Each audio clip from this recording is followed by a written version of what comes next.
शुभ संध्या। आपण मानकु स्वागत प्रिया good vibes channel को। कार्तिक पूर्णिमा पे कौन कौन सब पूर्व प्रस्तुति करा जाइछि चलंतु बुली देखिबा। देखंतु ना केते सुंदर आर्ट करा जाउछि। जगन्नाथ मंदिर रा आर्ट हेछि ता संगे जगन्नाथंकर भी चित्र बहुत भल भाबरे अंका जाइछि। सुंदर सुंदर डंगार भी चित्र अंका जाइछि। आपण मान जदि काली लिंगराज मंदिर आसीबे संपूर्ण आर्ट को देखि परिबे।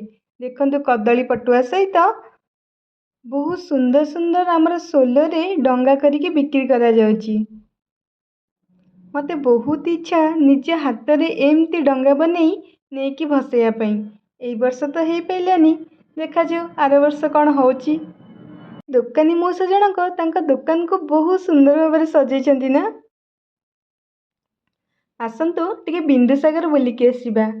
आज सिना आपण को एते फांका फांका देखा जाउछि किंतु काली बहुत भीड़ रहिबो।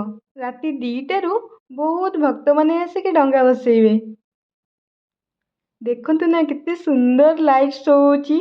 मु तो एठी किछि समय बसिली, पूरा एंड पर्यंत देखिली। मते तो बहुत भल लागिला। ठंडा ठंडा पवन सहित एते सुंदर लाइट शो होतिला, आसीबा को घर को बिल्कुल भी इच्छा होनथिला।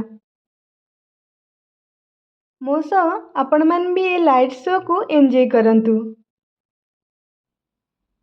देखंतु ना केते तटका तटका सज फूल आसीछि काली पई। टिके फूल किनिली, तापरे मुरुज पाखକୁ गली। मुरुजर गोटे छांच नेकी आसिली आ मुरुज 2-3टा कलर नेकी आसिली।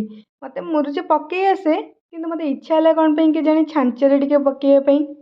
देखंतु बहुत सुंदर सुंदर छांच भी थिला। प्राइस ठीक ठाक थिला। ई डंगा को देखिकी मो मन लाखिगला पूरा एठी। मु तो एठी 3-4 मिनिट रु भी अधिक समय रही प्रत्येक डंगा को टिके टिके करी देखुथे। मोर बहुत इच्छा होउछि जे मु निजे गोटे बनेकी नेकी एमती भसांती कि।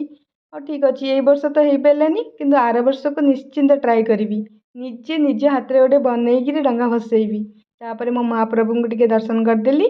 तापरे एते सुंदर फूल होइतिला, आर किछि सुगंध नाही, किछि बास्ना भी लागु नथिला, किंतु देखिया को बहुत सुंदर लागुतिला। राति तो गछ को कोन छुअंतीनी, तथापि मते एते इच्छा होला टिके तांको माने गेला करदेली। तापरे बाहरी आसली घर को।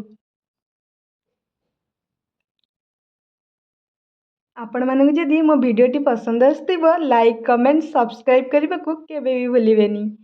एपर्यंत आपण माने मो वीडियो को धैर्यर सहित देखिथिबारु आपण मानक बहुत बहुत हृदय धन्यवाद।